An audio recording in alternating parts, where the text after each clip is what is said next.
Jacksonville. First, I want to thank the governor and his leadership, along with the governor's leadership in the signing of this bill today and the hard work of Representative Cummings and Senator Bradley. They've empowered us to come back home and solve a big problem that we have been facing for so many years. I want to thank members of council that are here today, Mr. President, for your support as we led these efforts in Tallahassee. And Randy Wise is here, isn't he? There's Randy. Fire and police, again, a collaborative effort. Randy, I want to thank you for helping us be a big part of getting to this point. This pension debt crisis has been in the making for so many years. It's been decades in the making. And the fact is that this debt is crushing our city. In addressing this problem and coming up with a solution, out of the box, out of the gate, I rejected the tired old idea that has been suggested for so long, which would be a tax increase. I said that a tax increase is not the way to solve this problem, to put additional tax burden on the taxpayers for a problem that they, in fact, did not create. So what this bill allows us the opportunity to do is to take an existing source of revenue and extend that over a period of time and solve our unfunded pension liability. There's also reform here. Reform is important. This will close the 3 current pension plans, so this will not happen again. And we will work with police and fire to create plans that are sustainable, that attract the right police and fire and employees, and that are sustainable for our city in the years ahead. I came into office as a businessman and committed that I would be a problem solver. I said that I would be bold and lead towards solutions, and that's exactly what this is. That's exactly what this speaks to. I said I would use my relationships in Tallahassee to move this along and to do what's right for Jacksonville, and that's exactly what today represents. I will take this case to all of the people of Jacksonville and make the case as to why we should extend the Better Jacksonville Plan half-cent sales tax to solve this problem. And the people of Jacksonville are ready to hear the truth. And I commit to them that I will speak the truth to them. Facts are we're being crushed by this pension debt, and we're going to solve it. I'm going to solve this. I'm going to ask the voters to follow me toward this solution and reform effort. So in closing, we solve our crushing pension debt by using an existing source of revenue, and we put real reform in place where we're closing the 3 current pension plans so this doesn't happen again. And with that, I'd like to take any questions. What's the next steps? So the next steps is we'll work with City Council and we will determine a date for a referendum, which will be either August or November. That's not been determined at this time. What is important for people to know is regardless of August or November, I'm going to take and make this case to all of the people of Jacksonville. If we bring it in August, is that a way to suppress some of the voters? Because obviously that's a little bit smaller election. Sometimes turnout-wise than November will be with the presidential election. The process of whether we go August or November is, we'll work on that in the days and weeks ahead, but I reiterate what I just said. Whether August or November, I will make this case to every voter in the city of Jacksonville. They will hear about this, they will be informed about this, and I will present to them why the right thing to do is to follow me down this road. Mayor Curry, the police and fire new hires are going to move toward a deferred contribution plan or a new defined benefit plan or FRS or what? I mean, what's important here is that we're closing the existing plans that created this problem, and that my administration has had a strong working relationship with police and fire. Look, I've been clear from the beginning, from my campaign and into now, that public safety is the top priority of government, and the top priority at every level, including local government. So we want to make sure that our policemen and our firemen are fairly compensated. But we'll also work with them to create plans that are sustainable for the future, and that will happen in the collective bargaining process. What we're doing today, though, is we're here to say that we've been given the tools to secure an existing source of revenue, to solve this, and to close existing plans that created the problem. Is there a guarantee that this will even go through, whether it's in August or November? What's in it for you guys if it doesn't or if it does?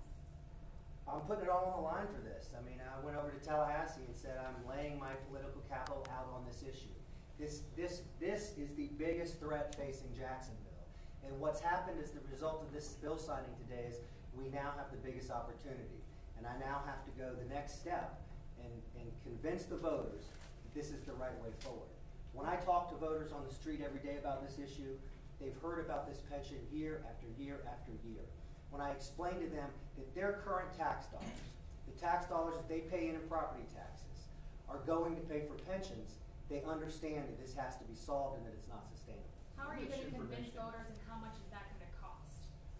I don't know what that's going to cost. We'll run a campaign, and I'm going to go out and speak the truth to voters. We have almost $3 billion, $2.7 billion in unfunded pension liabilities, pension costs that are eating our operating budget alive. This is about solving a fiscal crisis that is on the verge and the brink of destroying the future of the city of Jacksonville.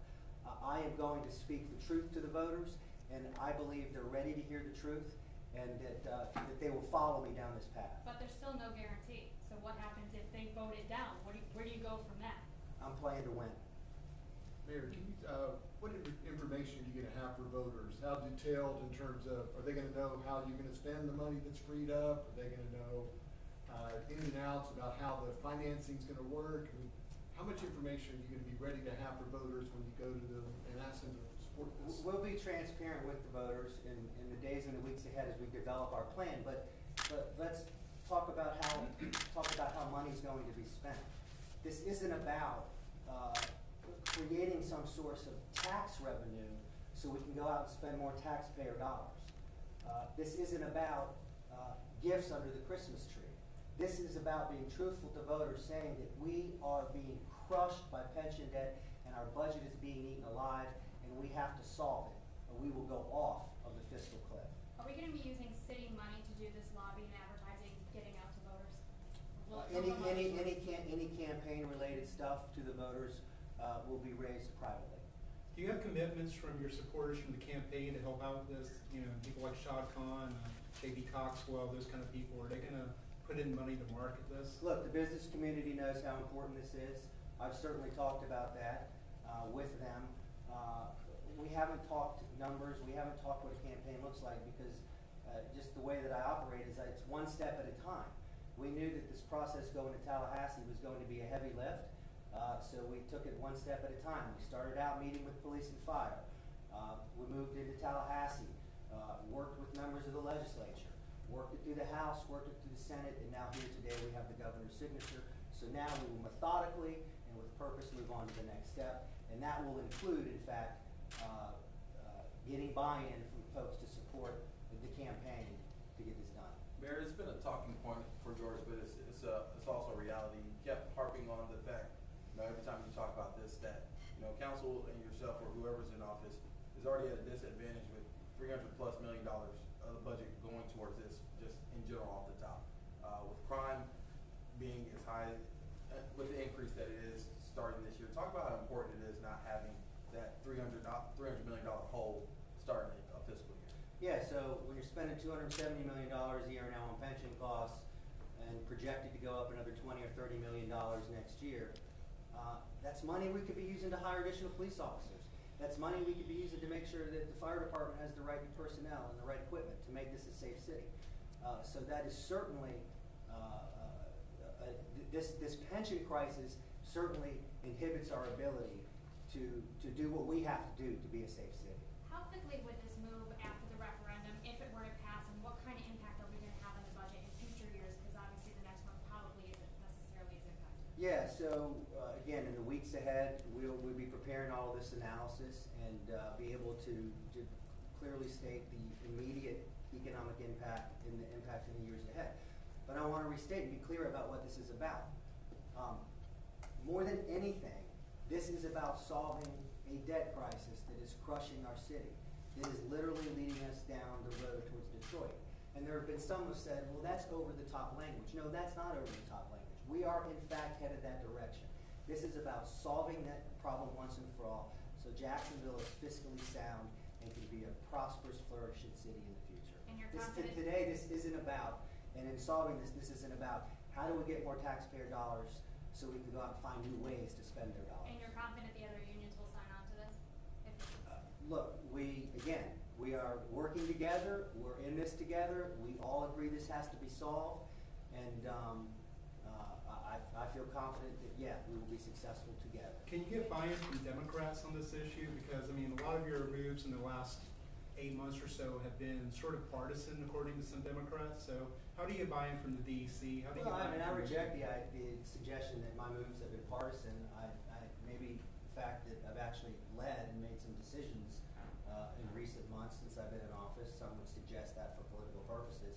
And to answer your question, yes, I expect Republicans, Democrats, Independents, and any other registered party affiliation out there, when I make the case, will believe that this is the best way forward. If you could convey one thing to the public about this, what would it be? If we don't solve this now, Jacksonville's headed toward Detroit. That means we won't be able to afford basic services.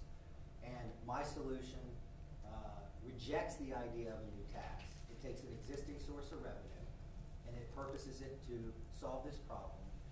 And important to note, it's reform oriented. We are closing down 3 existing pension plans, so this cannot happen again.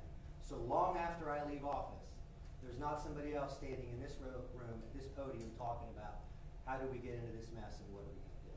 Maybe what we can do, we can make time for some individual one-on-one interviews if we need be, but this concludes our press conference. All right. And we thank you all for Thank you.